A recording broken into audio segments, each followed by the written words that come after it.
Dear Lord, Mwari, thank you for the little tastes of heaven that tokutendai we can nekuravira have on this denga earth.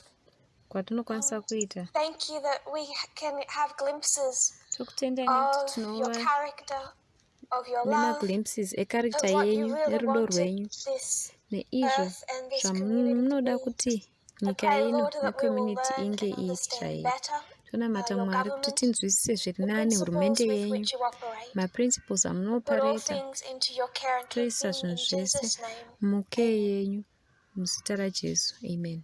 So I won't repeat again Saka handisi the journey we've kuzotsokorodza been on. rwendo rwatakatanga kufamba It's marwo behind me, rwava and it was kumashure, quite a journey. rwarwendo rwakareba. But what we're doing at the moment is covering the subject of Tokukava subject our rightward to leftward swing. swing yedu kubva kuright When kuenda we kuleft, had uye kuti defined what exactly moved us patakadefina leftward kuti in chakaita kuti timuvhe 2018, muna 2018 stretching through kusvika 2019, muna we 2019, asked, what do the left takabvunza wing and the kuti right wing left wing stand for neright wing that vanonyatsomiririra gives chii, our change of position meaning. zvinobva zvapa meaning kukuchinja kwedu kweposition. So we wanted to know what the left wing stands for and Saka what the taida right kuziva kuti wing left wing stands for. inomirira chii And that's uye what we right were wing doing last inomirira week. chii, ndozvataita So vhiki rapera. everyone contributed. Saka vanhu vese vakacontributa, Lots of people contributed, which was vazhinji wonderful. vakacontributa I zvaifadza. don't think I agree with everything that's Handifungi on the board kundotenderana nezvese or zviri everything that was pabhodhi said, kana zvese zvakataurwa, but there was a lot of truth asi said. paiva We took it nechokwadi all in, chakataurwa and then we chakawanda. tried to distill Takazvitora zvese tikada what the fundamental kupepeta ethos kusvika or defining pafundamental characteristic ethos kana of left characteristic and right inodefina is, kuti right to uye try and left get to the zvimbori heart zvii, kuti of tinyatsosvika this pamwoyo rightward leftward swing. wekuti So right wing to left wing swing chaiva chii. I felt like we were a little bit in the wilderness period Ndakanzwa kunge taiva until muperiod someone yewilderness said big kusvikira government, umwe munhu ati right hurumende wing, hombe small kuright government, wing, left wing. And then kuleft we wing asked, why hurumende is that? diki Why does one right wing. need, Tikabvunza not kuti just one, ko but munhu need anonida a bigger government? sei hurumende And one hombe, doesn't just want a small government, uye but umwe only haangodi needs chete a small government. hurumende diki, asi It's not that one anotoinida. side just believes we like Hakusi big and one kungoti side rimwe says divi rinongoti we tinoda just like small. big government, rimwe ringoti haisi tinongofarira hedu small. The underlying principles with which they Maprinciples operate either demands avano-operate a big government or demands ndo a small government. anodhimanda And big we government asked kana kuti why small that government. was. Why this Takabvunza kuti difference nemhaka in yei size zviri of government? zvakadaro, sei paine musiyano uyu. And when we did that, Patakaita and izvi, other people contributed vamwe vanhu vakacontributa to continuing with that thought. vachiendera mberi nepfungwa iyoyo. One side demands big Rimwe divi government rinoda because they run off hurumende the hombe principle of nekuti equality. principle One side yavanorana nayo demands small ndeyeequality. government Rimwe because they divi run off the rinoda principle of hurumende freedom. diki nekuti So if vanorana we neprinciple sift yefreedom. all of the Saka muck, all of the tikapepeta noise, and just zvese distill down to noise the yese central point, tosvika it is papoint equality chaiyo versus freedom. unoona kuti equality iri So if kurwisana you're going to nefreedom. have your government Saka run on kana principles of uine equality, government yako and we started inoenda to touch nemaprinciples equality, to explain this, takatanga it kutsanangura demands a izvi, big government. And inoda if you're going hurumende to hombe. have a country Asi that kana only uine nyika that principally runs off inorana freedom, nemaprinciples then you efreedom, only need a small unongonida government. hurumende And we diki. started to Takatanga kind of flesh isusu that out a little bit more. kutanga kucheka bwedzenga tinyatsoona kuti zvakamira sei.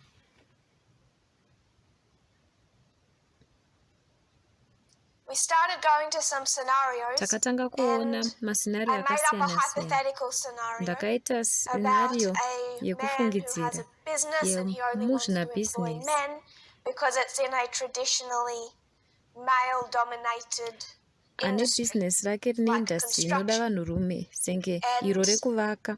We explained how Takatsanangura we tried to use this to explain tichida the difference kushandisa izvi between freedom and kutsanangura equality. difference Often when yefreedom equality comes neequality. up, Kazhinji people just put panouya in freedom equality, as if vanhu the vanobva words are vangoisa freedom interchangeable, and sekunge they're mazuva aya not. anochinjanisika. So to really Aiwa, explain that hachinjanisiki. these two words are so Takatsanangudza different, kuti mazuva aya we went akasiyana to zvakadii. a Takaenda court case kune court that case was from think 2017. Yemna 2017. And I'll make some room. Ikandibodzima tiwane pekunyora.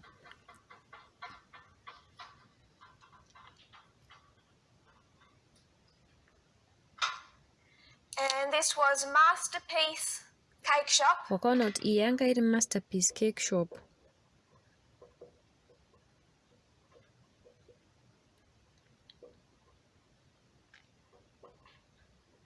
Versus the Colorado Civil Rights Commission. Colorado Civil Rights Commission.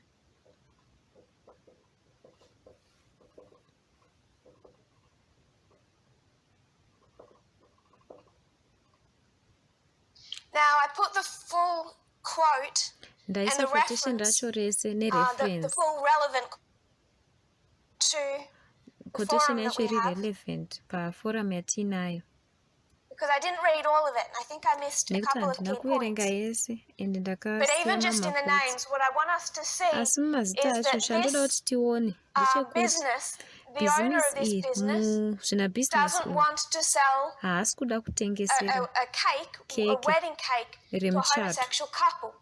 But it's his business, his time, his ingredients, his property.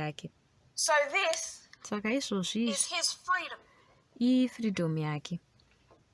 do with everything that belongs to him, including his own time and his own skill. His freedom versus, and you know, if this is the Civil Rights Commission versus equality.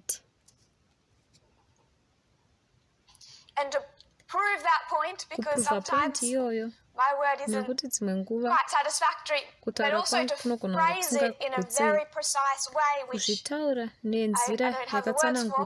We went to the website of the American Bar Association, where they say no case before the US Supreme Court in October term 2017 received more attention or raised more important issues than this one. The underlying issue is profoundly significant. Does a business have a constitutional right, aka the freedom to discriminate based on its owner's beliefs? So does the owner's freedom give him the constitutional right to not enable someone else's equality? All anti-discrimination statutes pose tension between equality and liberty or freedom. Any law that prohibits discrimination, whether based on race or sex or religion or sexual orientation or any other grounds, denies the freedom to choose who to serve or who to hire. Indeed, this was a key objection to the Civil Rights Act of 1964, which prohibits places of public accommodation from discriminating based on race and forbids employers from discriminating based on race, sex, or religion. The law interferes with the freedom to choose one's customers or employees. This was the issue at the heart of the Supreme Court case. Is a business's freedom to choose its customers more important than the government interest in stopping sexual orientation discrimination? Pretty much ended with a kind of draw, to be honest. They still haven't resolved this issue. So, do we have, that's kind of a summary of where we got to, trying to illustrate this tension between equality and freedom. Because you know, just on this court case, just down to the makeup of the Supreme Court itself, you have this, it was the cake shop that won, but it was a hollow victory. Because they refused to allow that victory to set any type of precedent, which is why put up an article on the media broadcast this week saying, everyone involved in Vespers, please take note, because there's another court case coming up, and why these court cases continue to arise is really because it's never been finally decided. It has on race, and it hasn't on gender. And I think we're going to come back to that point. And you know, where Ruth Bader Ginsburg stood unoziva with that kuti Supreme Ruth Court Bader case. The Ginsburg Conservatives aimirira went papi pasupreme with court the case freedom, iyoyo. Ruth Bader Maconservatives Ginsburg vakaenda went with nefreedom, equality, Ruth Bader and Ginsburg other akaenda liberal neequality justices. So nevamwe this is the majustices. conservative versus liberal fight. Saka iconservative Does neliberal anyone have any fight. thoughts or questions? Pana Anything that's anemufunga arisen here during kana the week mubvunzo. that you wanted Zvinhu to zvakauya ask pakati or pewiki say? zvamaida kuti mubvunze kana kuti Because that's pretty mutaure, much our nekuti review. ndiyo review yezvatakaita.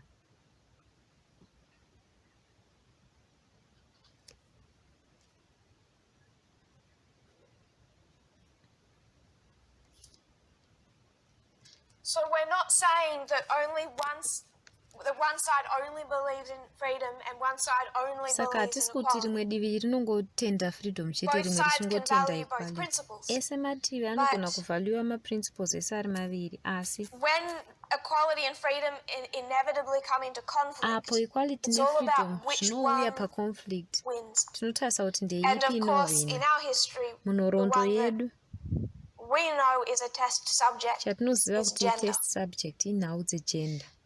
So I just want to ask one thing before we move Saka on. ndoda kungobvunza chinhu chimwe chete We tisakaendera said, mberi. what makes Takati this isusu movement chii up to chinoita kuti 2018 movement right inoyi wing? kusvika muna And we 2018 could inge iri really right just wing. blame our heritage. Taingogona kublame heritage yedu kana kuti We kwatakabva, came from Adventism. kuti takabva Adventism kuadventism. is Chisavada right-wing. chiri It's a right right-wing wing. church. Ichechi riri Why right is wing. Adventism right-wing? Sei chisavada iri right wing. We've listed all of these, but I think we Takaita can list put a yezvinhu major zvese one. izvi, asi ndofunga kuti tinogona kuisa iyo iri major.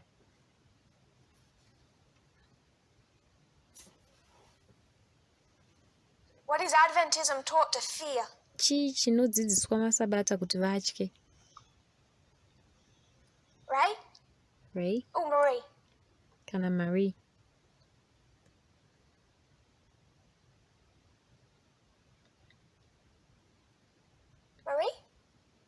Marie. Andelo. Mtemo wesvondo. Marie, are you there? Marie uripo here? Yeah, sorry. I'm sorry, Ray. You got that? I got the hand. I'll get to you, Ray. Our fear has always been Catholicism. Takangodzidziswa kutya Catholicism. Yes. Hongu. I agree. Ndobvumirana. What are we afraid Catholicism would do? Chii chatinotya kuti Catholicism ichaita? What can Catholicism do to us? Chii chinogona kuitwa neCatholicism kwatiri? Persecute. Vanogona kuti make us keep persecute Sunday. kana kutiita kuti tichengetedze Sunday. And how does Adventism frame that? Saka Adventism inozvitaura ichiti chii? Vari kuataka chii? The 10 Commandments. Mtemo ine 10. All your answers are good. Maanswers ako ese akanaka. They're attacking you. What are they taking away from you? Kana vari kuataka iwewe vari kutorera chii? Vari kutitorera They're freedom. taking away Vari you, Marie. kutitorera They're taking away your freedom. freedom. Vari That is kukutorera freedom yako Adventism's Molly.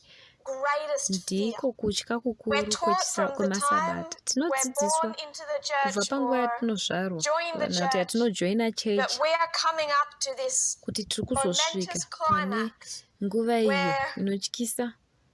we say Catholicism, Apo that this patinoti nebulous Catholicism secret societal ine government secret entity, society Catholicism, yayo, UN, vana UN amalgamated beast is going to vanozosangana come for your freedom. sebeast vobva And vaataka freedom all of yenyu. Adventism is paranoid, Adventism yese terrified, inenge waiting inosangana to have nekutya, to stand up and fight yakamirira kuti for their freedom. izorwisanisa ichirwira freedom yayo. Does that make sense? Marie, do you Zvinomeka agree sense with here that? Marie? Does that Unotenderana nazvo here? make sense?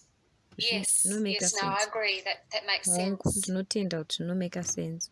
Do you relate to that in your past? Unorelata nazvo here Yes. kupasi yako? Hongu.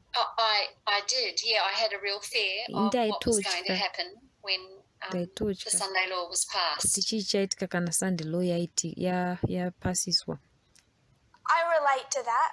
Ndinorelatawo nazvo. I remember growing up even with Ndorangarira ndichikura. some friends of mine, mostly boys. shamwari dzangu dzaitenda dzakangomirira kuti zuva iri rikasvika tichatora maweapons tototanga kuataka munhu watinofanira kuataka tichiprotecta mafreedoms edu. Vanga vaikudzwa semawarriors vakamirira zuva iroro kuti freedom yedu painongotorwa chete. Saka zviri nyore kana uri musabata kuti unge uri right wing, kuti ufunge kuti vanhu vese ithreat, asi vakatadza kuzvidiagnose. Brandon. I like what Marie was saying because ndandichitendera nezvataurwa what you were saying because it's like nemamuchitaura nekuti that zvakafanana Catholicism you went that necatholicism manifests and it looks like big government overreach. inomanifesta zvinoita kunge hurumende hombe big government zvoita kunge narrative, and that's hurumende why when we hombe see all these restrictions, whether it's based on the pandemic, you see all, restrictions esaya I guess you see a threat of big government coming in and attacking everyone's freedoms, and hurumende that's a hombe precursor to the ataka Sunday mafreedom law. evanhu vese kuti zviri kutisvitsa kusande law chete Religious freedom deteriorating. kana kuti It's zviri like a big threat. kutitiriyeta freedom yedu. I just find it ties straight back into big government every ndoona time. zvichiwirirana nezvebig government zvatambotaura. And that's why you have ndo mhaka I uchizowana guess it's always it's big government fights for equality, and then kuti you've got hurumende the hombe inorwira states equality who fight and for then freedom. wova So that's nemastates why the aya Republicans are always vanorwira trying to bring freedom. down the ndosaka marepublicans big government and make it a vachichaya small government, kudiridza so the states can mahurumende hombe have the freedom to do what they mastates want. mamwe imwe neimwe inge ine freedom yekuita zvainoda. Yes, because it's not just freedom for individuals. Nekuti haisingori It's freedom freedom for individuals, yema-individuals, states, ifreedom businesses, yema-individuals, yema-states, etc. yema-business nezvimwe zvakadaro. run by individuals. Kana dei zvairanwa nema-individuals zvinoranwa Was zvese that all you had to nema-individuals. say? Ndo zvese zvangoda kutaura. I think so. I had some questions written down, but Ndofunga kudaro ndine mibvunzo yandanga ndakanyora pasi. I guess I wanted to look at some more examples because ndada I kutarisa see mimwe mienzaniso nekuti this ndinoona dialogue that we're having kutaurana between freedom and kuri equality pakati pefreedom being really neequality helpful uku kuri kutibatsira to chaizvo. I think it'll be really helpful moving forward. Ndofunga kuti And I guess I had zvinotidetsera some kufambira mberi. questions like Asi ndine when mibvunzo A.T. Jones in sekuti 1888 muna would 1888 say, A.T. I'm going to Jones fight for your paakati right to worship on Sunday. ndaakurwira right Is he yenyu fighting for equality or is he yekunamata fighting for musesana freedom? airwira here equality As an kana example. freedom? Ndomumwe muenzaniso wandinawo. Or is that getting away? Kana kuti zvaakubva munzira Feel free to stop and move on to where you want iva to go. henyu free kundimisa No, nekuendera I mberi. expected we would go backwards in history. Ndaitotarisa kuti tichadzokera muhistory. I think that over the last, I guess, 170, Ndofunga kuti 200 kwemakore years, 170 it kana has 200 become more defined. If you go back to, let's go back from 1888, why don't we go back to the history of slavery? kuti handei Would kunhoroondo you say yeslavery. that civil war was over equality or Civil war freedom? iyi yakanga ichirwirwa pamusoro peequality kana kuti freedom On the part of the North. I would have tichitarisa to say equality. kuvanhu vekunorth indoti vairwira equality. Nemhaka yei uchidaro? They were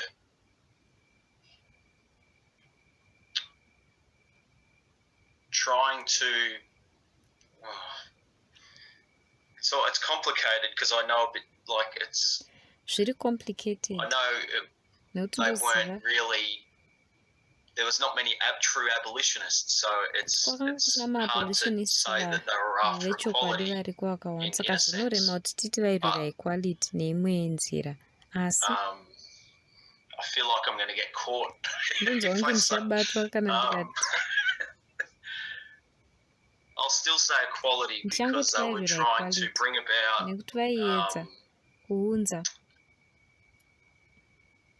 human beings vanhu albeit only males at that point generally. kunyange zvazvo vaiva vanhurume panguva So iyoyo it doesn't bring them up to equality with white asiso people. vaunzi So I guess pakuenzaswa it was the nevanhu beginning vachena. stages of equality. Atofunga kuti aiva madanho I'm not ekutanga actually sure how to answer that. handinyatsoziva kuti ndopindura sei mubvunzo ivoyo. It's more defined now, this fight, than it's ever been. Hondo iyi But I yatsanangurika would suggest if we izvonizvi went back and actually dissected the arguments in history, ukadzokera it's kumaarguments always been this ehistory way. uchaona kuti zvakanga zvakangodai. There are a few sources kune that masosi I mashoma think andinofunga are worth kuti downloading, saving, akanaka kuti rereading, download rewatching. tiseve One was posted tiverenge yesterday patsva on the media tione broadcast patsva imwe yacho about yakapostwa pamedia broadcast Operation yeoperation Infection. Operation infection. But there's an article that Pane is from article August 29, 2019, and I read it at the German International Camp Meeting. And this is one I reread today and think that everyone should have downloaded. Go back and reread them. So many people think I'm changing my position on things because they're just forgetting what's been said in the past. But this is a brilliant article. And it's titled The Reasonable Rebels. Conservatives say we've abandoned reason and civility. The Old South used the same language to defend slavery. And what this person does, who has been largely a conservative person, is they compare and contrast the language used by the reasonable right wing today with the language used by the South and defenders of the South pre-Civil War. And it's really worth reading. I might share it again, but anticipating that we would go back into history, I went to the article and just took a few of the quotes. Talking about present day, she says the reasonable right present their concerns as principally freedom of speech and diversity of thought. It's about freedom of speech, freedom to think, to say, to be prejudiced. So she says she felt frustrated when she listened to Shapiro or Jordan Peterson and others, including some women who call themselves feminists but are critical of feminism. She was reminded of the pre-Civil War South. And she goes back and explains the arguments that the South actually had. Why do people in the South today fly the Confederate flag and say it does not represent racism? What do they think that flag represents?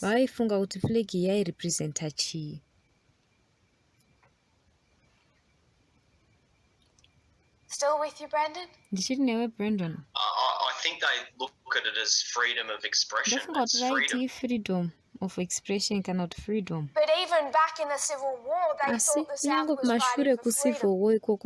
It's a freedom. But it's one that millions believe. So they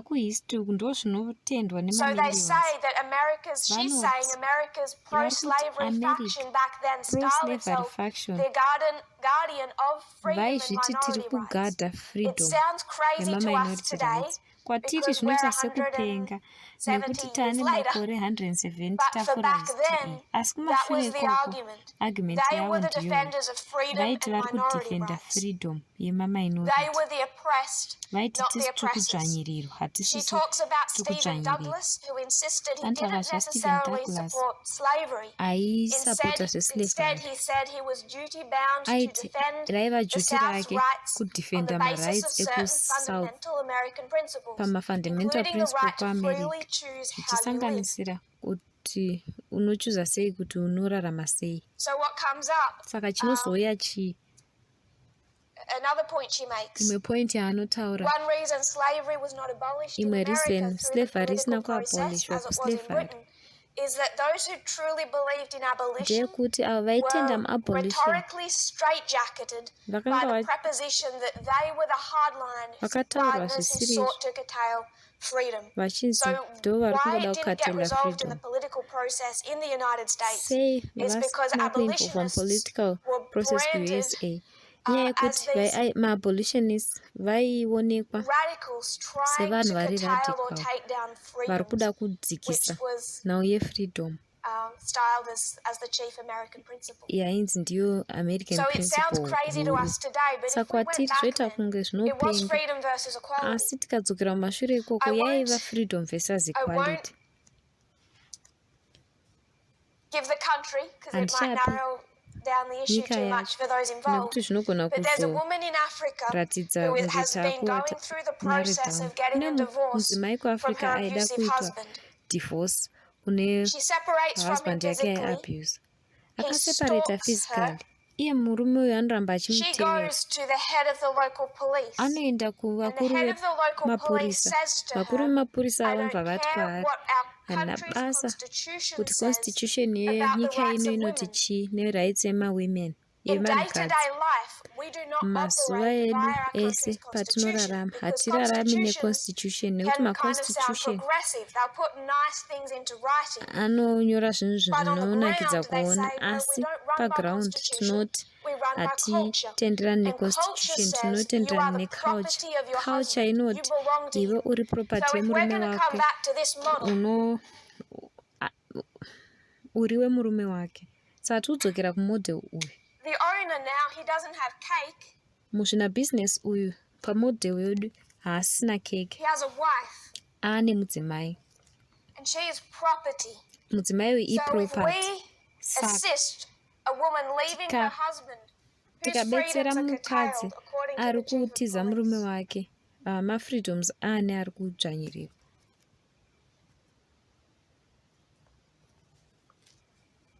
Ray, you were next with your hand up. Ray, ndivanga uri next. Whose freedoms are curtailed? Mafreedoms aane ndeye murume. The husband. Because she is part of his possession. Nekuti iye So for her to leave iproperty is yemurume for wake. Saka iye him to akabva, lose, to have stripped zvinobva taken zvaita from him, kuti murume because uyu she obviously abvisirwe doesn't have her mafreedoms own ake, mind. nekuti mukadzi The uyu movement murume other haana people have pfungwa yake. influenced her. She, according to them, Movement can't think for herself. yakamuinfluenza mukadzi So she's uyu, being separated saka from her husband, akuseparata taken kubva from him. We kumurume are wake, taking away his akutorwa freedoms kubva kune because murume we're wake, taking tikutora away his mafreedoms property. ake So nekutora this is property the yake. lives of millions and Saka millions of women. ndokurarama They are kwevadzimai property. So vakawanda again, even today, iproperty. it's Saka freedom kunyange versus muzuva equality. ranhasi inyaya And if we yefreedom went versus back to equality. pre-Civil War Tikadzokera America, it's kune the same America issue. before Civil War, It ndo looks more maissues obscure to aivako. us today because Zvinoita kunge we are zvajeka 170 kwatiri, years nekuti later taane 170 years things tabva are panhoroondo in iyoyo. starker terms now. But even then, the Asi South kunyange saw that ikoko as the North attacking their veSouth freedom. vaiona kunge Because it North was iri kuataka attacking mafreedom avo, nekuti vaiataka what to do on their land zvekuti vanoita with sei people who were no neland more yavo than objects. nevanhu vari And maobjects kwavari, not just defending slavery kwete itself, chete kudefenda but slavery, also asi or the freedom to live how they chose, but also their freedom uye of speech. kuti vanorarama sei, asi Because nyaya it became quite, dzefreedom of you were speech, cancelled in the North nekuti in many waizokanzelwa places if you kunorth defended slavery. kana We asked waidefenda yesterday, slavery. last week it came up, Last week and someone takabvunza, said, umwe you know, akataura achiti this side is tolerant and this divi side releft riri kind of tolerant, cancels. divi I don't reright actually agree with that. nokanzura. I think this Handinyatsotenderana side does a whole nazvo, lot of cancelling nekuti about whether divi or not releft we don't mind that Trump gets banned from Twitter. nokanzura zvakawanda. Brendan, does that make a little bit of sense? I Brendan, know it's a zvine little musoro here izvi? not clear Ndoziva kuti when we hazvisati go back. zvanyatsojeka kana tadzokera. Yes. So Hongu. if I could say 5 seconds worth, just so, and correct me if I'm misunderstanding, but it's the equivalent of saying Zvakafanana the here South nekuti have, veSouth they're saying they're fighting for their freedom to vari do with their kurwira property what they freedom want, and they don't want the yeproperty big yavo. North coming in and interfering with their Havasi kuda kuti freedoms. veNorth vauye But their vachipindira property is mafreedoms human evanhu. beings. Property yavo And so it's vanhu. the same principle as the Saka cake shop. iprinciple They don't yakangofanana want. neyecake shop. It's the same principle.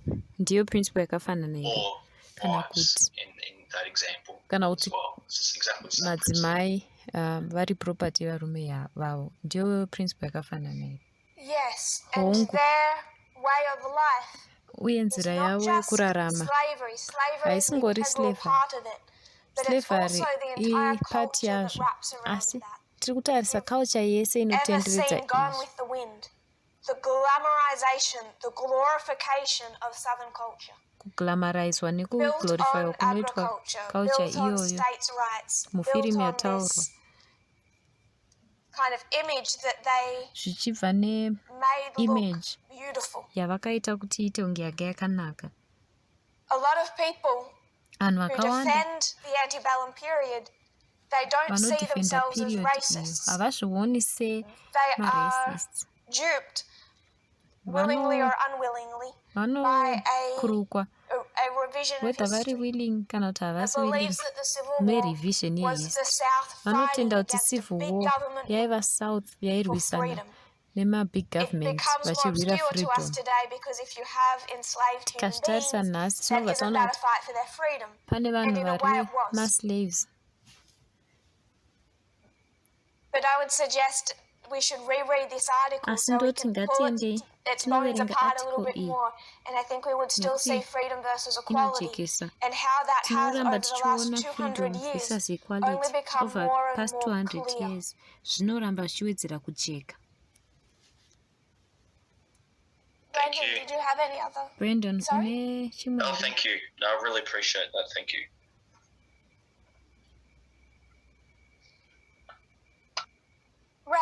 Ray?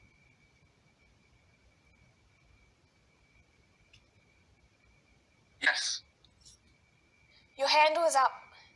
I only put my hand up in case Marie couldn't answer and you'd ask me, so I couldn't add anything to what's been discussed already.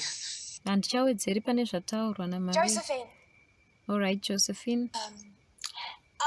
I had a question at the beginning, but I think little by little you were answering wapindurwa shoma neshoma pama muchitaura Brendan's question, you're muchipindura answering mine. bvunzo waBrandon zvazvichipindura wangu, asi maybe ndogona Does the kungovhunza outcome when there's a conflict between freedom and kana equality, paine does the makakatanwa outcome pakati pefreedom neequality, stay outcome constant? yacho In other words, one inoramba side always wins, or is yakafanana it here likely to kuti divi change rimwe as ndiro we rinongowina kana kuti progress zvinochinja in apo tinoenderera mberi time period? nekufamba kwenguva? I think it's always messy. Ndofunga kuti zvinogara But if you zvakangokanyika-kanyika. look at the makeup of the Supreme Court Asi now, ukatarisa which one do you think Supreme is Court likely to have the ezvinezvi, upper hand, ndeipi freedom or yaunofunga equality? kuti inenge ine upper hand, freedom here kana kuti Where the equality? conservatives are more likely to win, isn't it?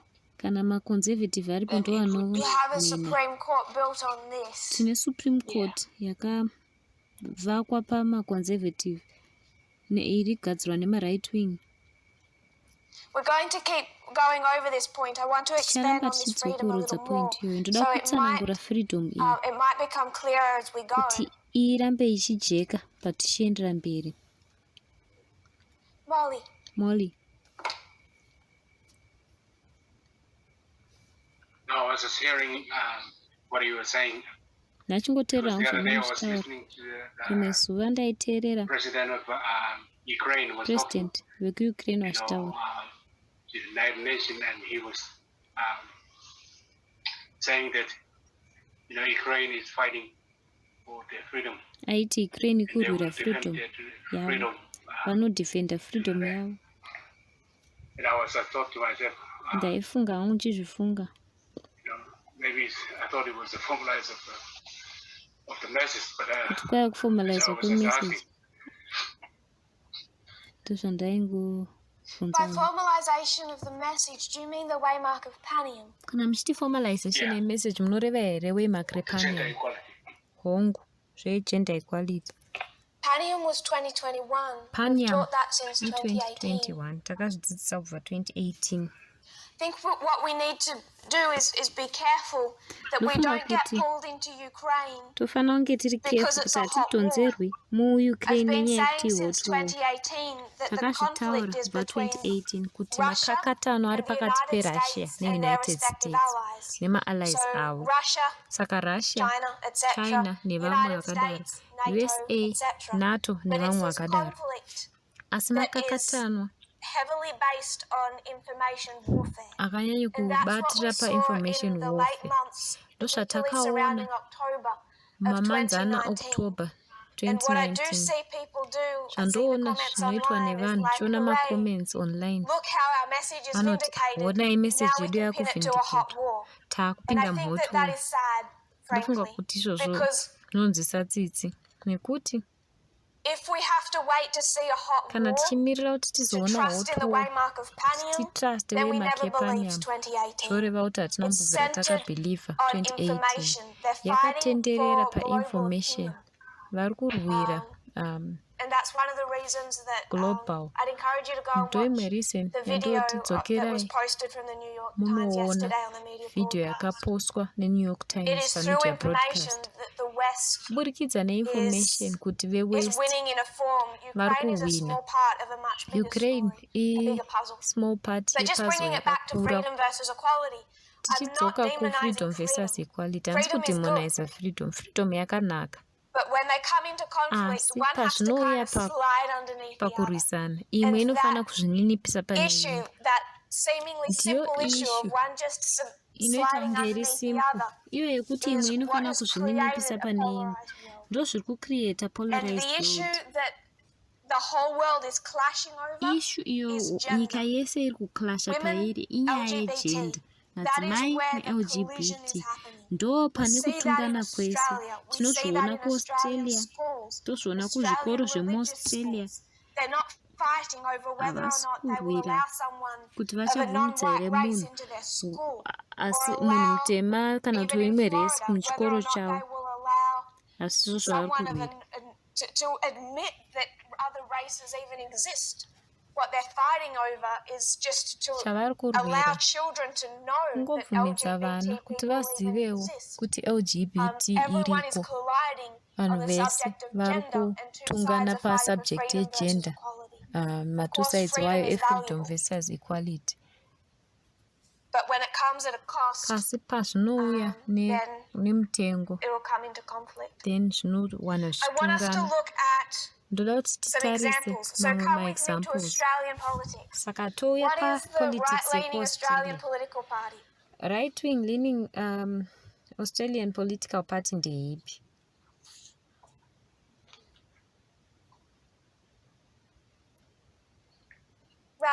Ray? It's the Liberal National Party coalition. Ndiyo Liberal National Hey, Party go further coalition. right. Enda ku-right Palmer United. zvakanyanya. Wedzera uswedera One ku-right. Nation. One Nation.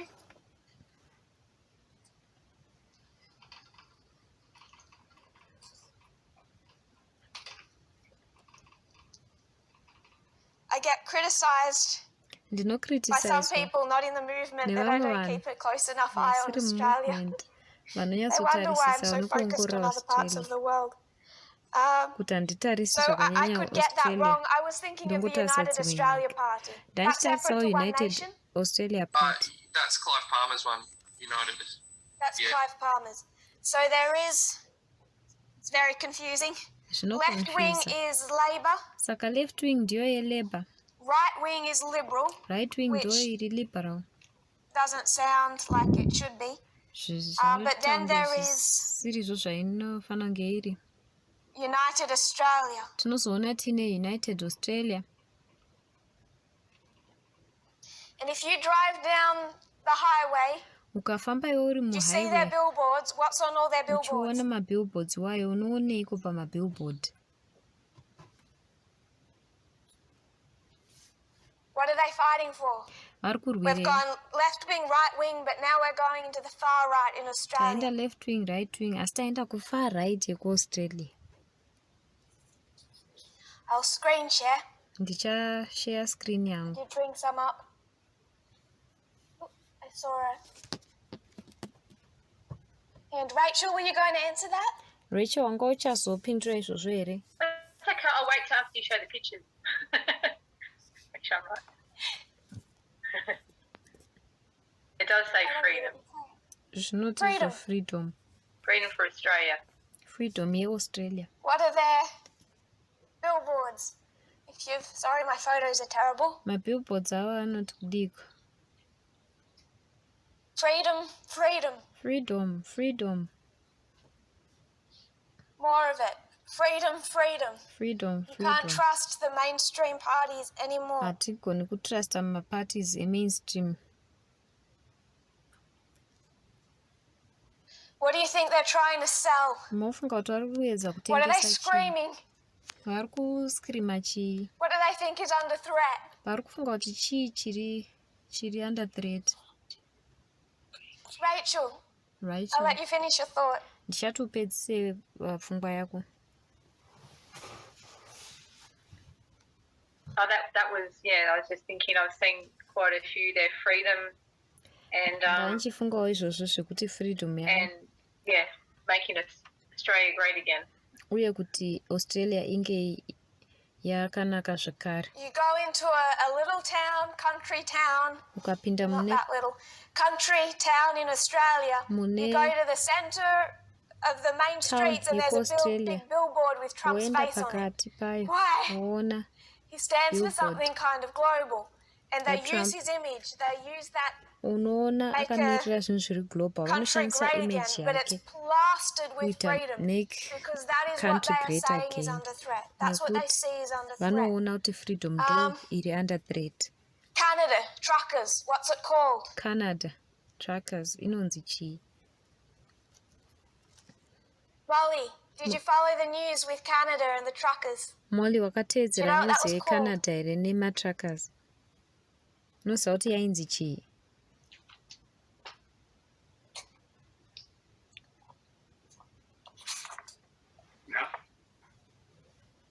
Freedom. Ndofunga kuti yainzi freedom. I had. What are they afraid of? Vari kutyeiko? What's under threat for them? Chii chiri kuthreatenwa kwavari? You have COVID.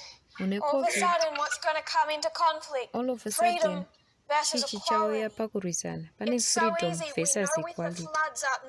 Zviri easy, tinoziva nenyaya yemafloods kunorth uku. Mamwe matowns acho imwe yakanyanya kurohwa ndekuya kwandaimbogara, ndomaziva mastreets acho nemabhizinesi avanoisa pavanoratidza mapicture acho. Mabhizinesi acho ndomaziva, saka ndoziva kuti zviri pazasi nezviri kumusoro ndezvipi. Paunova nenews ichiuya nehelicopter, are they going to take their helicopter and show you vachakuratidza all of here the miles of helicopter land that's a bit ukuratidza underwater, or nyika they're going to yese take iri you to pasi the very pemvura, epicenter? kana kuti vanongokuratidzai pakati chaipo chaipo? Vanokuendesai papi Molly? Havanokuisai They take you to pakati, the epicenter of the disaster. pakati So when chaipo you have news pedisaster. crews come Paunoona and vanhu venews vaya film the trucker protests, vachiuya they're going to take you vachifirima to the, if they maprotest see a Nazi flag, they're filming that. That's what they're going vanokuendesai to. pakati But chaipo chaipo, surrounding ndopavanokuratidzai that little minority who are kaminority kadiki aka the sure neo-Nazis, you stretch that out, and what you have is a lot of people who have seen ukazvistretcha freedom and equality unobva collide wava and nevanhu are terrified vane of losing equality freedom. nefreedom vari If we lose kutya sight kuluza of freedom. that kind of majority who are Ukaluza not sight neo-Nazis, yemajority isiri neonazi, we lose sight of what the unoluza conflict sight is actually yekuti about. conflict We yacho lose sight of the imbori yei. people we need to Unoluza actually sight try and yevanhu reach. vatiri kufanira Because kunge a lot of us tichiricha were kwavari, right nekuti before vazhinji tisati tasvika pana 2019 takanga tiri right and I don't think that and handifungi anyone still in the movement for kuti sure pane would munhu have achiri ever mumuvement considered zvemazviro kwazvo themselves achiri a kuzvikonsida neo-Nazi or would have kuti flown a ari Confederate neo-Nazi. flag. We need to just not see the epicenter, and this is Tinofana something the kusangoona media does. pakati We should be chete. aware of it. Ndo zvinhu zvatinofana kunge I tiri think I aware have nazvo. just a couple more. Ndine zvimwe futi.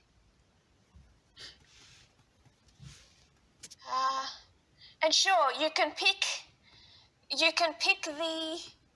some of the concerning elements in colors and go into that. Unogona kunonga mamwe macolors uchiona zviri kutaura nezvazvo. Zviri kutaura zve-mandate freedom. I saw your hand up, but I missed you. Sendi, ndaona ruoko rwako asi handina kukuona. Ndichadzoka kwauri, ndofunga kuti pane imwe. Ndida kushare imwe foto. Imwe yekuti peace, love, freedom for all. Pane mamwe mafoto akawanda. Concern yavo yefreedom. Freedom yavo ndo iri kudyika. Equality chihuni. Vanhu vakawanda vanoona izvi zvichityisa. News inotora part hombe pane zvese izvi. Ndofunga kuti ndine one more. Ndoda tingoconsider. Paunoona zvinhu zvakadai zvichienda pasocial media vanenge vachitaura kuti vari kuti chii chikuitika. Chii chikuitika kune mudzimai uyu. Sandy. Just by the picture, wearing the mask is taking off her freedom. Is taking away her freedom. She can't, and they're saying that she can't speak. She can't say what she wants to say. Kuti kupfeka mask kuri kumutorera freedom. Haasi kugona kutaura zvaanoda. Haasi kugona kunyatso kuzviexpressa. Zvakumutorera freedom yake. It's taking away her freedom. Zviri kumutorera freedom yake. That's what I see in that photo. Ndo zvandinoona mufoto iyoyo. Ndiyo issue yekuti vanhu vemovement vari kusangana nazvo. Pavanoona mafoto aya, mubvunzo wangu ndewekuti kana iriyo response yako kumamasi, kutya kwako kuri kuti freedom iri kutorwa nemamask mandates. Saka unomira papi nekuti tichiri kurwisana two streams of information. Imwe stream information neimwe stream kana zvaunotya iri kuirodha kwefreedom nekuda kwefree government equality haunambobvira wakaaccepta 2018 taamuna 2022 tafamba zvikuru.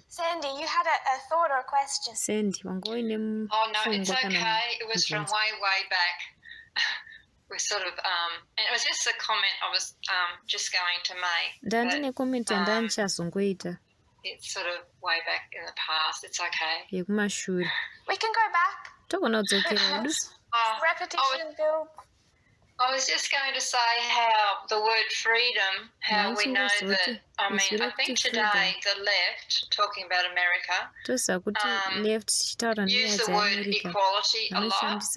If you go back to the 1960s and the civil rights movement, they used the word freedom for their cause, for race, freedom for the races, whereas it was probably really equality. So I think we were saying like freedom means a different thing for the right and for the left. I think it would depend. I don't know what sources you've gone to see that. Freedom certainly gets pulled into it. But the ones I've read speak of equality. It can depend a bit on the sources. Okay. Freedom certainly gets thrown around. But I think it would depend at least a bit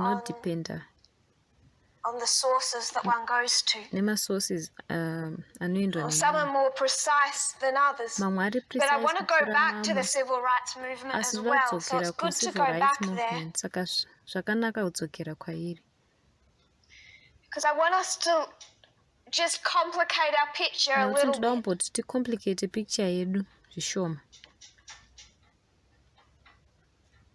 So I'll make some space. Ray, did you have another thought or question? Ray, wanga uine imwe pfungwa here kana mubvunzo? No, I was just going to answer the freedom convoy. Ndachizongo answer nyaya yefreedom.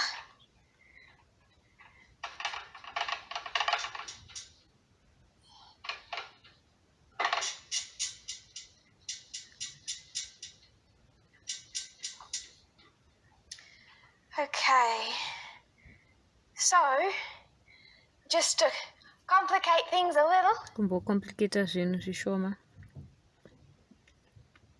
been through, we looked at Australia's far right party, which I think is emblematic of a lot of them. kuratidza zvizhinji zvazvo kungopa mimwe mienzaniso. Just to have a quick look. Just two other comments I wanted to make. One is from a Washington Post article from 2004. I don't agree with all of these articles, this one and the next one. They are, I think, coming from somewhat conservative voices, even though it's the Washington Post. But covering the 2004 election, they say today, as for the last 200 years, the left-right divide is defined by different valuations of equality and freedom. So they're seeing that in the 2004 election. That's the divide between the Democrats and the Republicans, the left and the right. Republicans, left right. A 2019 article said the same thing. What is more important to you, freedom or equality? And then breaks that down via Democrats and Republicans. This one I might just refer to a little. It's from the Renton Reporter. Because they go back into history. They say if you're a Democrat today, equality is more important than freedom. If you're a Republican, freedom is more important than equality. Then they go back 154 years from then to the Civil War. And they show how that system changed. Currently, Democrats favour equality for women, immigrants, minorities, and homosexuals. Before the Civil War, though, Democrats favoured slavery and states' rights, while the North worked for a level of racial equality and the end of slavery. So even this article, the point he is making is that today, Democrats, equality, Republicans, freedom. This switched because you go back to the Civil War and what you would find then freedom is Republicans the Democrats, which was then before the Civil South, War, Democrats aiva South. Slavery and states' rights, states' freedoms, and the North was for racial equality and the end of slavery. So even going back then, it defines it in terms of South freedom and North equality. Southern Democrats felt that giving equality to former slaves only diminished whites' power and status and took away their freedom. They fought violently to reduce equality, and that they are then going post Civil War into the history of the Jim Crow era. So even after the Jim Crow, they're fighting racial equality because they believe it takes away from their freedom. I just thought that was an interesting article that was just going to trace it right back to that history. Brendan, and then we might move on just to complicate our picture. In danger of simplifying this way too much, are we looking at the beating heart of what the Sunday law is going to look like? This clash between these two, where the left actually compromises on equality towards freedom. Compromise pakati freedom and equality.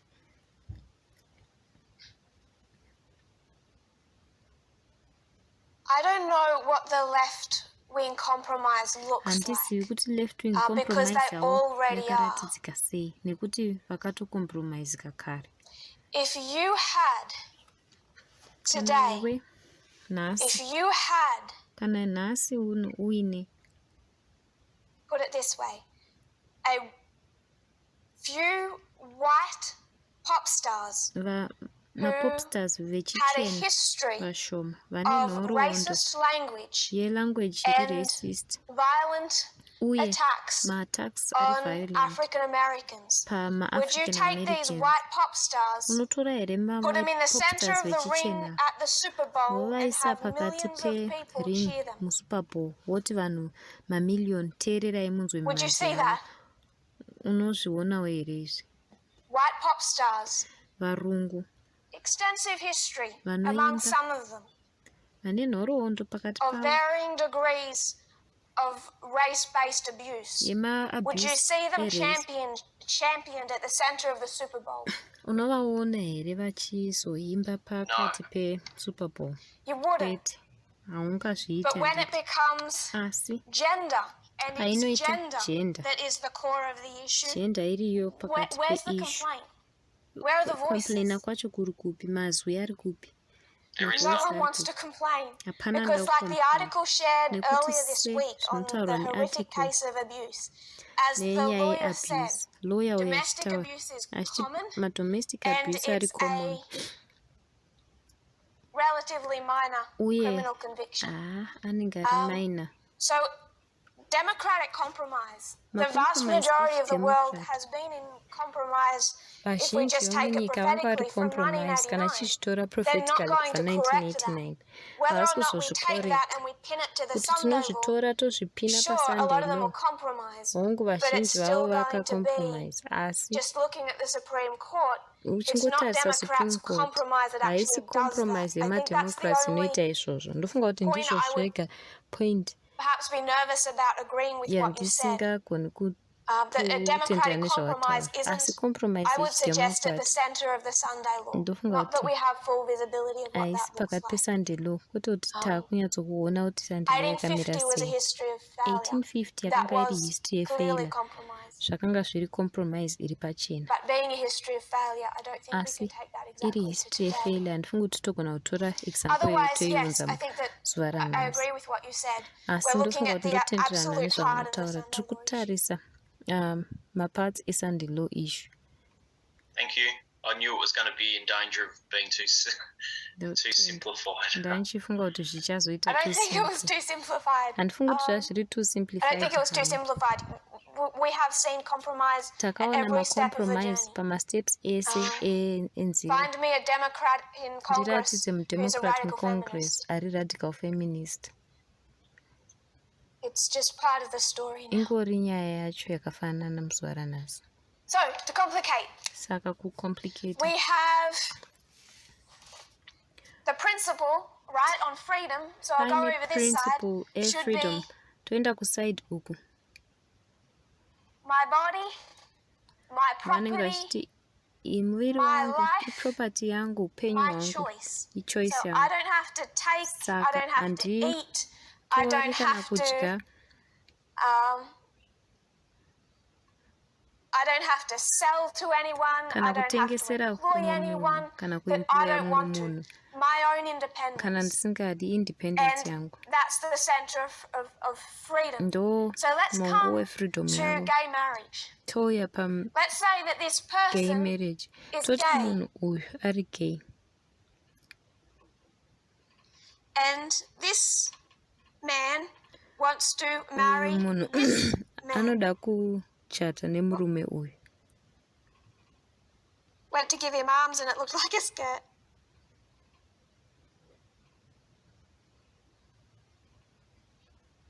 Now, complicated picture. Why would a party that believes in freedom disagree with this? Who does sei this party hurt? Isn't inotenda this their mufreedom bodies, ichirambirana their naizvi? marriage, their miviri yavo choice? here imarriage yavo here ichoice yavo here.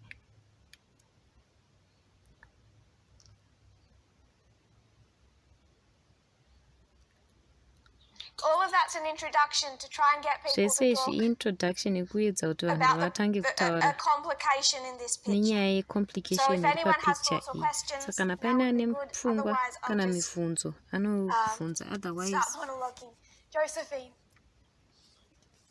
Because they believe in traditional Josephine, values. nekuti So vanotenda they, mumatraditional values.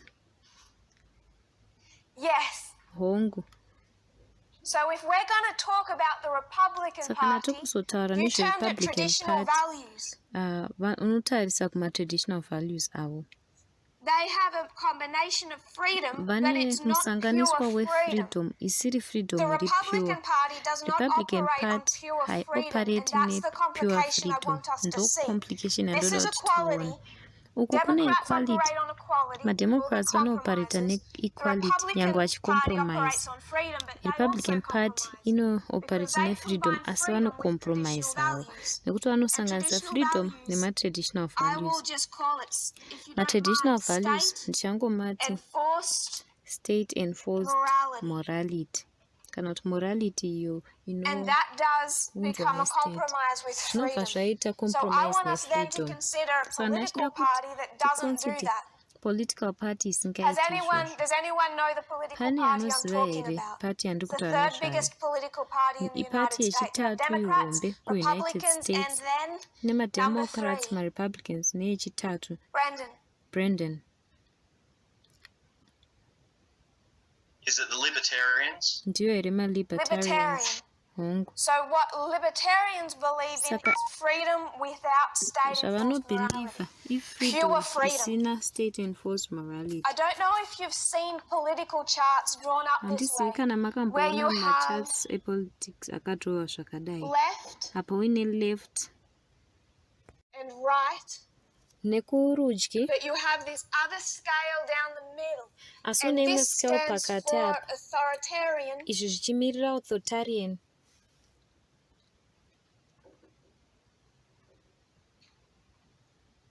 Authority, obviously control, and masimba this kana stands for kucontrola libertarian. izvi zvichimirirawo libertarian And what they would teach was that this is zvavanodzidzisa ndezvekuti left ava authoritarian, ileft authoritarian right authoritarian, ava variwo right authoritarian left libertarian, ava vari left libertarian right libertarian. ava variwo And right before I libertarian ask you where to find a hole in that ndisanda graph, kubvunzai kuti just going muwane to explain a little more what the magomba Libertarian Party ipapo believes ndoda in. It's the kungotsanangura third kuti biggest libertarian political party inobhilivha in the chii United States. ndiyo third political party Libertarianism muunited believes states in freedom libertarianism without inotenda mufreedom isina type of government restraint, kana unless it becomes restraint dangerous to other people. yehurumende So unless libertarians zviri say you dangerous have the nevamwe vanhu liberty to say, libertarian eat, vanoti vane smoke, liberty yekutaura buy, kudya sell, kutaura learn,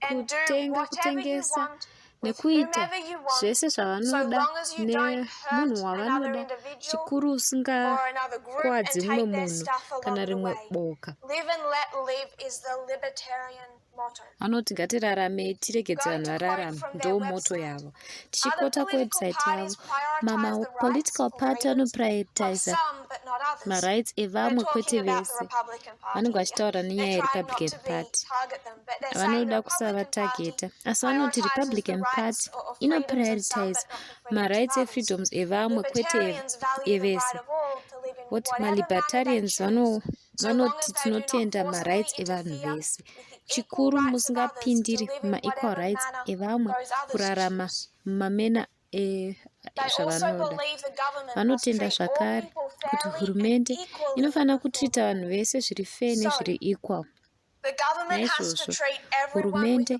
inofanira kutrita munhu wese neequality saka hurumende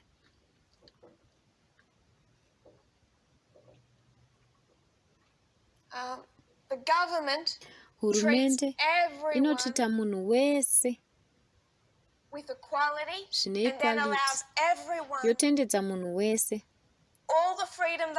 freedom yese yavanoda chikuru vasiri kukuwadza mumwe munhu zviri active saka malibertarian position yavo inosapota zvimwe zvinhu zvakafanana nechii kana uri paposition iyi uri mulibertarian unoenda sei nezvinhu izvi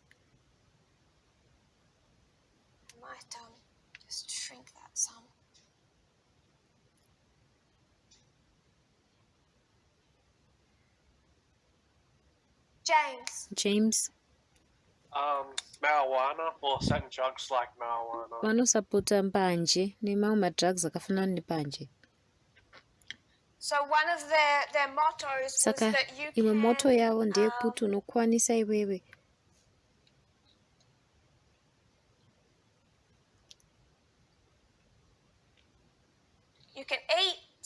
kudya kana kusvuta kutenga kana kutengesa. Saka hongu marijuana iripo. Vanoda kuti madrugs asasungisa. Saka vanoti ngatipikisei kurwisanisa kwemadrugs. Kana kuti kuve tough pacrime hatinidi hurumende kuti ipindire. Kunze kwokuti mumwe munhu ari kukuvadza mumwe munhu. Vanoti freedom zvachose. Ngatisvitei mbanje. Kune chimwe here chimwe James? No, that one just popped in my head. Kwete So. izvi ndo zvangouya mupfungwa dzangu. Keelan? Ray? Pane mumwe here Ray? Would they be in support of gun rights? Vanosapota here marights epfuti? Yes. Anything else? Pane chimwe zvekare here? Maybe abortion? Pamwe nyaya dzeabortion? It's nice. Technically, yes. Technically hongu. The reality of it isn't actually. Asi reality yazvo I was actually thinking of asking this as one of your complicated scenarios. Ndachingobvunzawo scenario iri complicated. Should have asked, or I should have. Sorry. What? I didn't speak up. We can come back to it. Tinogona kudzoka pairi. Josephine, do you have something for the list? Josephine, une here chekuisa palist?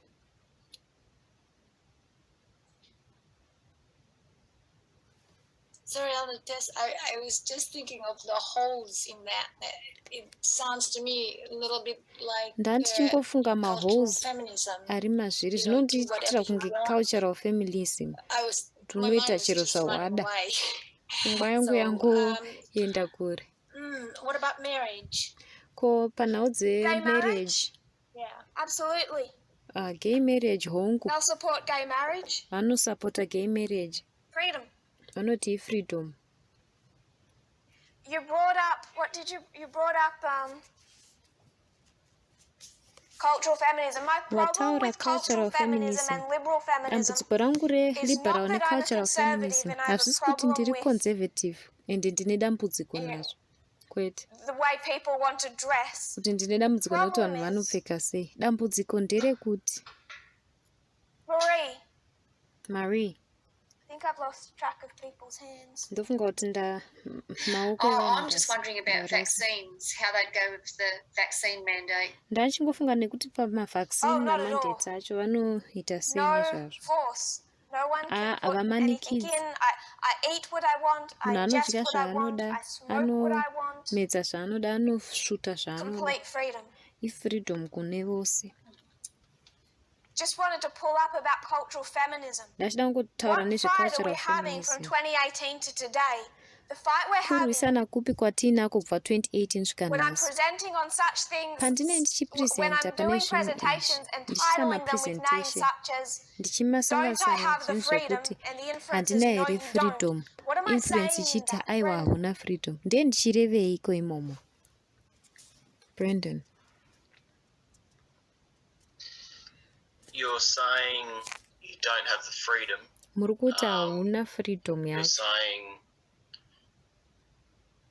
You're saying you're a radical feminist, I guess.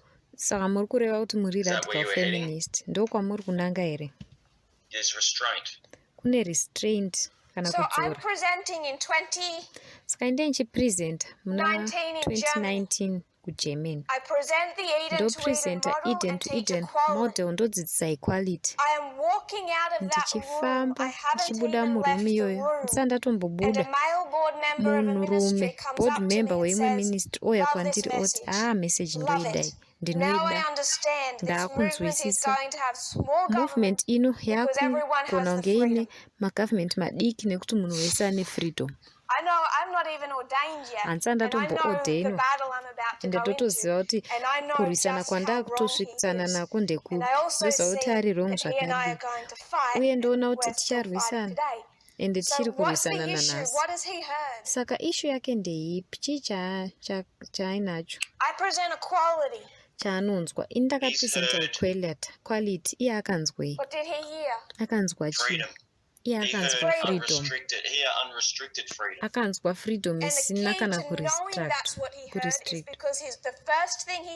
Key yekuona kuti ndozvaakanzwa ndeyekuti hatichanidi magovernment mahombe movement ino. Hatinidi maboard emaministry. Hatinidi macontinental leaders nekuti movement ino yakazonyatsokudzidza kupractice freedom. Ndiyo issue yakatanga 2019. Vanhu vazhinji vakandinzwa ndichipresenta equality vakaida chaizvo nekuti vese vaiva conservative.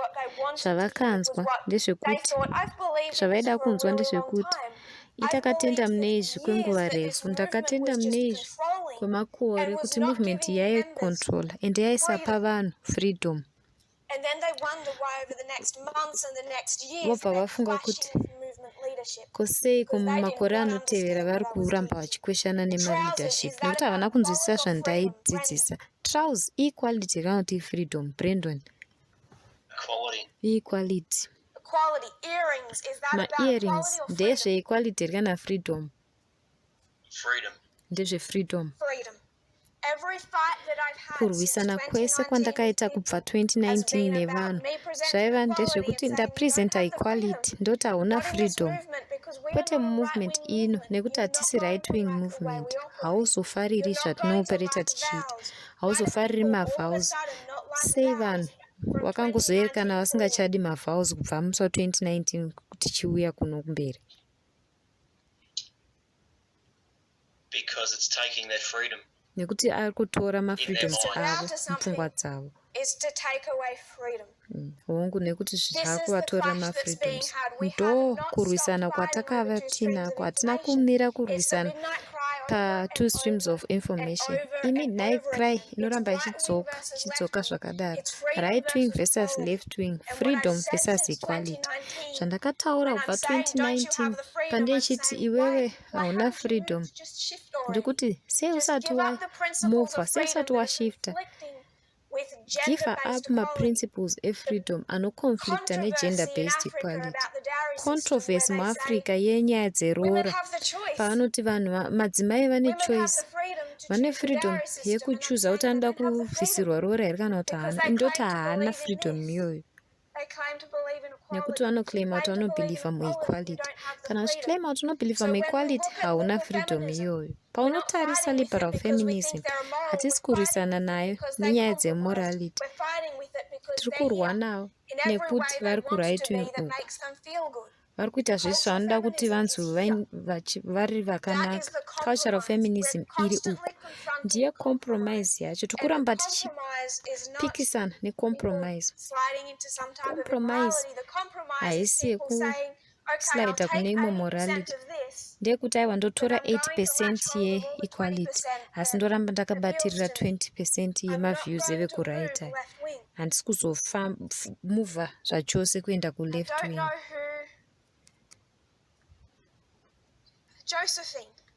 Josephine. I'm here. Ndiri pano. Did I get to you? Ndazodzoka here kwauri. Handidi kusiya vanhu. You're the one that gave us the road to this because you brought up cultural feminism. Ndiwe waunza cultural feminism. All right, Raymond. I only put my hand up to answer the question. Ndachisimudza ruoko rwangu kuti ndipindure mubvunzo. Marie. Is it simply that people don't understand the constitution? Kungoti here vanhu havanzwisisi constitution here. Ndozviri kungoya mupfungwa mangu. Inyaya here yekuti vanhu havanzwisisi maprinciples econstitution kana kuti iconvenience kuvanhu. Zvingori convenient kuti vaite. Freedom is a convenience. Freedom inconvenience. Do you mean people inside or outside of? Unoreva here vanhu vari mukati kana kuti vari kunze? I mean both. Andoreva vese. Like to me it seems that the principle Kwandiri behind zvoita it kunge is the principle constitution. iri kumashure kwaizvo Where iconstitution. you would choose equality over freedom. Tochuza equality if you pamusoro were pefreedom honest kana with wanga uri yourself. honest. But Asi could it be that and I might be wrong in the way ndogona I'm kunge understanding ndisiri it, correct but zvangu. could it be that Asi people are just ndizvo it's here kuti convenient to zvingori convenient choose the kuvanhu kuti freedom vachuze freedom pamusoro pequality. It has an appeal. Yeah, ine that appeal equality doesn't yainayo have. isina equality. If you were to think about a movie Kana ukafunga iwone kana kuti movie. I've watched a lot of movies in my life. Ndakamboona mamovie akawanda muupenyu hwangu ndanisiri movement pese. Ndofunga kuti zviri interesting kuramba wakakanda ziso kupop culture. Maybe other people were better Adventists than I was. Pamwe vamwe vanhu vaiva maadventist vari nani than zvandiri. If you look at what movies celebrate, ukatarisa zvinocelebratewa nemamovies, chii chinotengesa? Chii chinotengesa matiketi akawanda? Chii chinoinspire vanhu? Kana chinoita kuti vanhu vade? What's that anti-Semitic actor? Vade kunge vari se-actor uya ari anti-Semitic. Mel Gibson. So said Scotland and saw your hand go down, Ray. Beat you to it. But if we think about movies, if we think about, there was a 2004 movie. Vana 2004 mamovie aya, vana William Smith yake yainzi iRobot. Pakanyanya kutengesa pemovie ndepekuti kunyanya kana zvichizoapila kuvarume vechidiki zvatichazobata kumberi. Zvinofanira kunge zvine appeal yazvinazvo. I'll give you the kind of the plot of iRobot. Ndinokupa iyi muenzaniso weplot yeIRobot. Kana makamboona mamamovies utano anechi une vanhu vanozvibata zvakashata. World War I, World War II, discrimination, Iraq, ma-world wars, ma-conflict, zvakangokanyana. Wozoita iwewe mumovie iyi mune robot. Dzimwe nguva anenge ari millionaire kana mumwe munhu, kana alien. Une entity iyi ine masimba. Entity iyi yobva yati munoziva chii? Vanhu kuti vamire kukwadzana tinofanira kutora freedom. Pane imwe movie yaiva animated yainzi Wall-E. Paiva nekarobot. Nekuti vanhu vakadestroya planet. Woti vanhu vakawanda mamiliyoni vakafa. Kuti chavanofanira kuita kungotora freedom yevanhu vangovaisa mukabhabhule kavanoita zvavanofanira kunzi vaite, voteera marules nemaorders, vobvisa mafreedoms avo. Unosara uine chii? Una Will Smith anenge aine futi yake. Kuhollywood kune futi dzakawanda. Unogona kunge uine 007 kana Mel Gibson kana Will Smith kana mamakricha ari animated. Zvavanoita vanotora vouraya robot riya riri kutora mafreedoms evanhu kuti vamanikidzire equality, kuti vamise vanhu kuti vasazvikuvadza. Ndo mamovie aunoona akawandisa. Ndo zvinotengeswa neHollywood.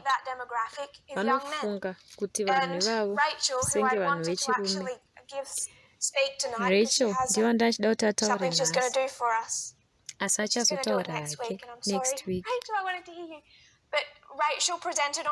Rachel akapresenta nenyaya yegamagate. Vanhurume ava vechidiki havana kungoradicalizwa nemakommunity avo kana kuti nemavideo game culture avo.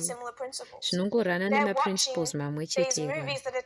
Vanotarisa mamovie aya anotageta demographic yevanhurume vadiki. Ndo zvinotengesa nekuinspire vanhu verume vechidiki vachirwira mafreedoms avo sevanhu mumwe nemumwe. Hautengesi mamovie kuvarume vechidiki estruggle iri slow, iri progressive yekustrugglira equality.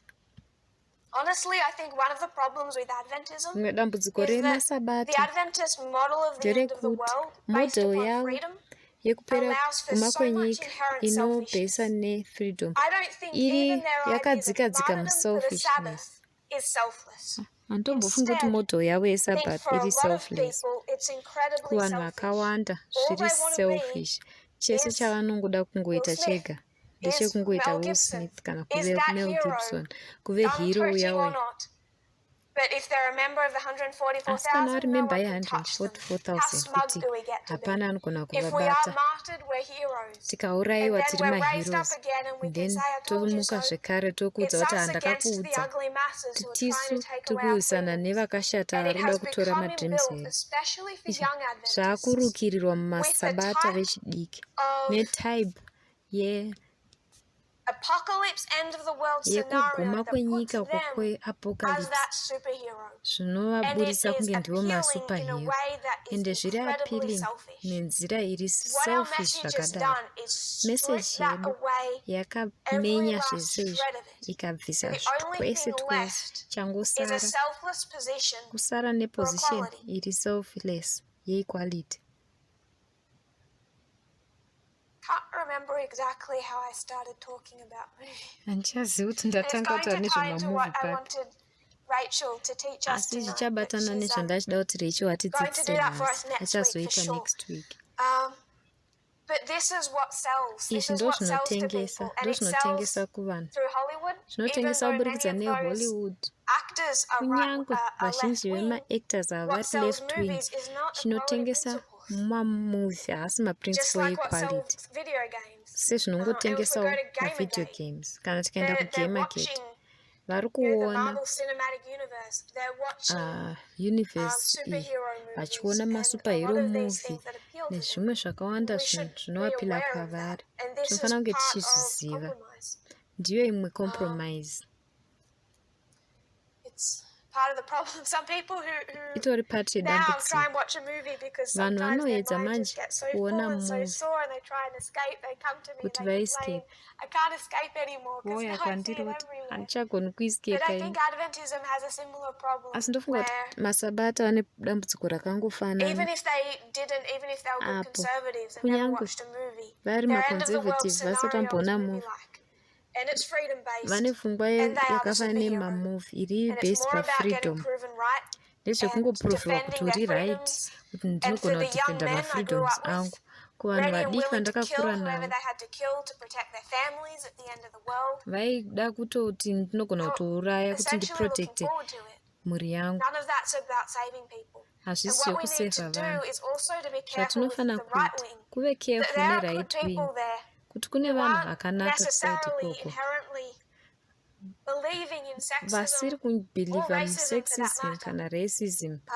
Sexism is deeper and more complex today. Sexism yakadzika iri more complex muzuva They might ranhasi. believe in headship for a different reason. Vanogona kutenda muheadship But we kwemareasons can't make ari it all different, ugly. asi We have to hatingazviiti see zvese that they have a zvakashata. problem with that underlying Tofanira principle kuti kuona kuti and vane know how problem to reach nemaprinciples them. ari underlying iwayo, toziva kuti So we tonovaricha sei.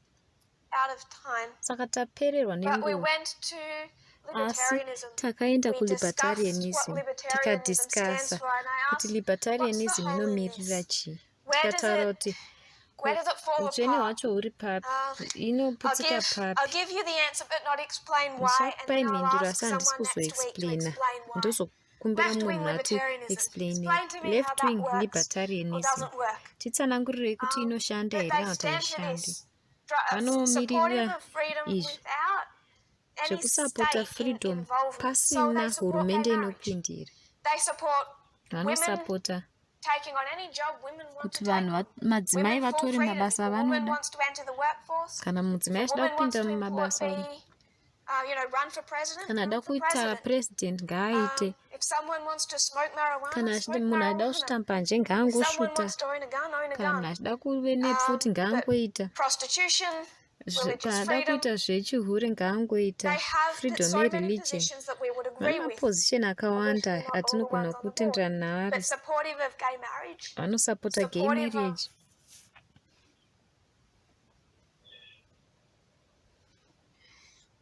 apply for a job or study a Vanoti particular vanhu field. ngavaaplaye They mabasa, support all of that. vastudhe mafields But I want avanoda, to make one vanozvisapota point just zvese. to warn us. Asi ndoda kungoita point imwe chete kutipa warning. And this is a reference we're going to come Iyi to. reference yatichadzokera kwairi. Going to go into detail with next Tichapinda week. mudetail mairi next Libertarianism, week. Libertarianism has an alt-right problem.